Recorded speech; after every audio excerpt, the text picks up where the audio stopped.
Representative, would you join us up here? Come on up, Mike. Good to see you. Good to see you. Thanks for being with us today. Andy, let me just say one thing before jumping in. 40 under 40 is very impressive.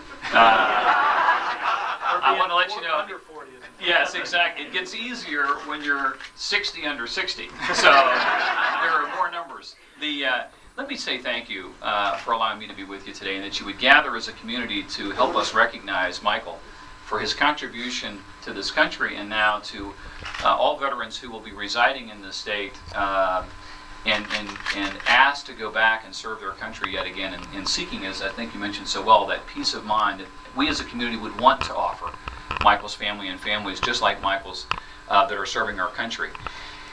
The whole idea behind this award is the idea that the original thought, the idea that would create the change of law, or frankly in this case the change of our Constitution, do not find their basis in those of us who are your elected voices. They in fact come from those who are working day in and day out in their careers, making the family work, making the job work, making the industry work, making the business model work for themselves and for their employees. That's where these ideas come from, and this is a perfect example of that.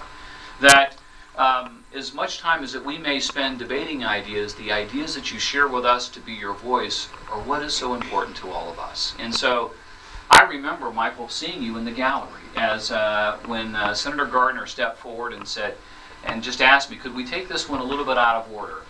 The person who's worked so hard on this and has served our country and our community is now sharing this idea with us, is in the gallery. There was no problem. We just moved right around and brought this up. And so for us now, this is so significant that we are about to ask the people of this state whether they would change the Constitution, the governing document of human rights of our state.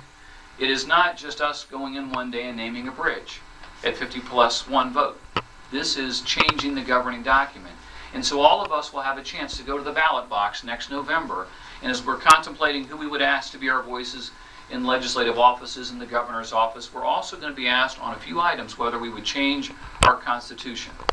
And this idea